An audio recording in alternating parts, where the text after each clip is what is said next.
7:45 p.m. that afternoon, in front of the 4-cent garbage building in Clarksville, Tennessee, Sonichu, Rosachu, and Wild Sonichu stand before the 72-story building.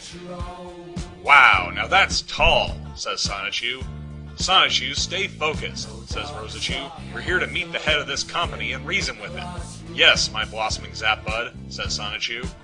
"It was good of Magichan to teleport us here," says Rosachu. "By the way, you called earlier to make our appointment. What's the name of who we're meeting?" "Well, he did not give his last name," says Sonichu. "He only introduced himself as Jason." As they talk, we see an elderly couple walking along the street. "Lovey, if I've told you once to a million times, you shouldn't leave your purse at our mansion," says the man. "I'm sorry, Thurston, but we were on that island for so long, I've gotten used to strolling without it," says Lovey. "Indeed. Guess Jason's last name now." "Well," says Wild Sonichu, "while y'all are wheelin' and dealin', I'll search for the 6th Sonichu ball crystal that Magichan detected in the building. A day doesn't go by when I can't help but appreciate the stealth teachings of my father," says Wild. "He was leader of his cut-sharp clan of Skyther and Skyzer. One day, on a mission for swift revenge upon the Charmeleon cult for burning down their jungle dojo, he was captured by poachers. I was close behind his trail when it happened. I wept as I saw him being put into their van. I tried to release my father, but he told me to stop. He said there was no way I could cut through that steel, and they drove off, and the last thing I saw of him was the passing of the torch look in his eyes. Since then, I swore revenge on those monsters."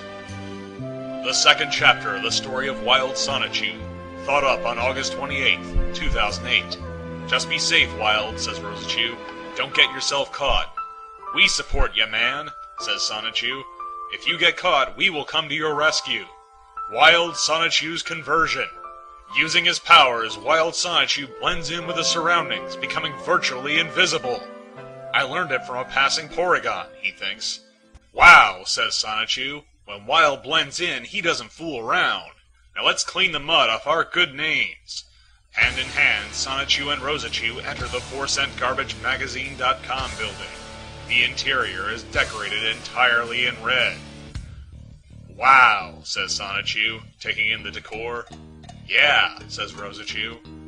On the ground floor, they see lit furnaces all along the walls, each with a roaring fire. From the atrium, Sonichu and Rosachu can see every floor of the building, with rows of doors running along the wall.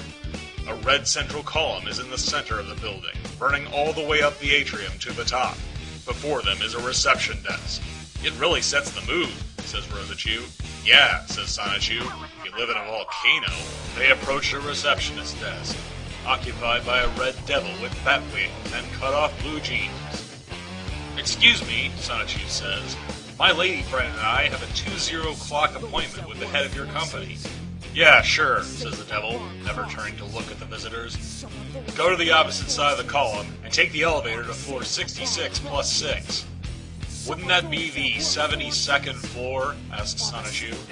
"Yes," growls the devil. "If you want to get technical, get going, I'm busy here." "Gee, thanks," says Sonichu. Rosachu presses the button for the elevator. "Umph," says Sonichu. "Can you believe how rude that guy was? He wouldn't even turn around for simple eye contact."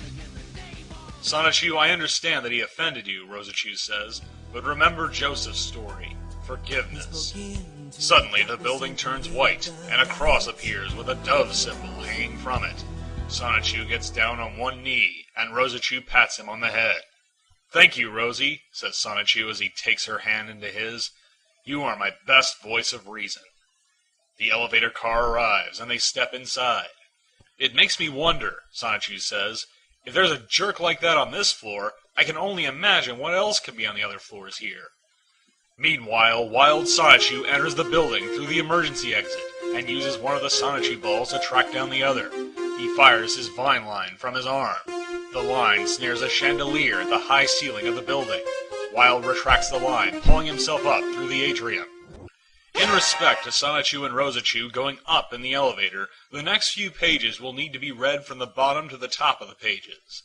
Although they wish to go to the 72nd floor, the elevator opens on various other floors, allowing Sonichu and Rosachu to see what else goes on in the 4-cent garbage magazine building. "Hey dude, did you get over your hangover yet?" asks a technician on the 2nd floor. "Feeling ready to work?" "Yeah, think so," says another. Among them lay other technicians, all passed out at their workstations. "Great," says the first technician. "I'm gonna check out of my shift." He passes out as well. "Yep," says the second technician, and he begins drinking beer.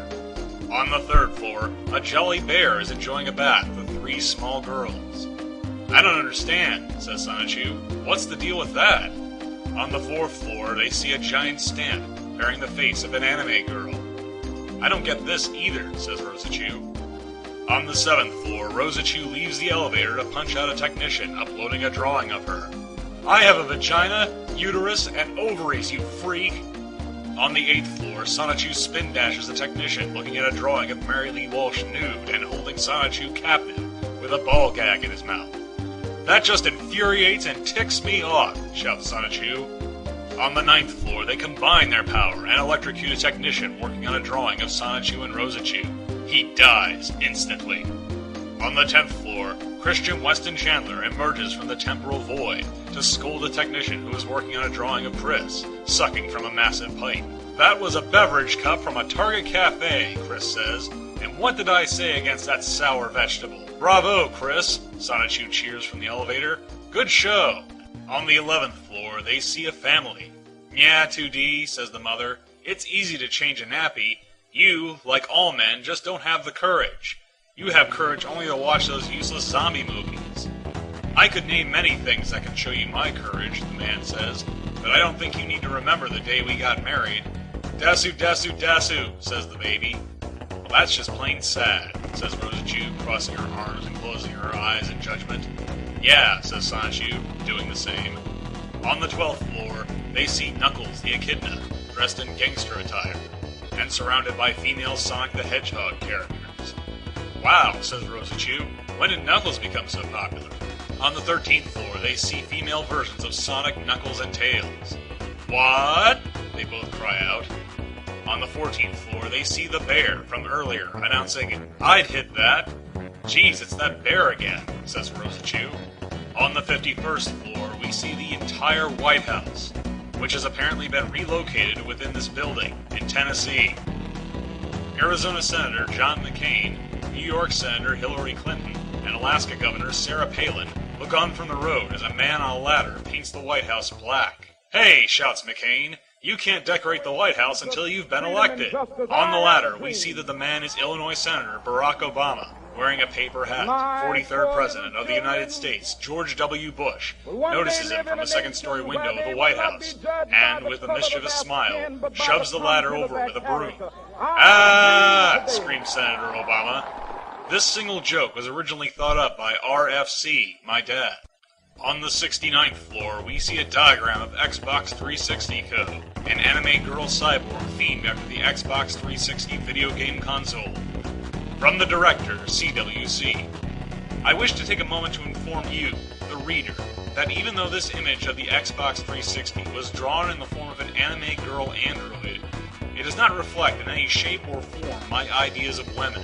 So the following act I will do unto a hand-drawn recreation of the console only reflects my hatred for the Xbox in general, not any feelings towards women, anime or real. Ladies, I care about y'all, although only one will be my true sweetheart. On the 70th floor, Sonichu and Rosachu see a massive axe splitting a Xbox 360 in half. The controller is also split in half. "Yeah, kill that Xbox," cheers Sonichu and Rosachu. On the 71st floor appears an image bearing the PlayStation logo. Trophy unlocked. Killed the Xbox. Now play your PlayStation 3 or Nintendo Wii in peace.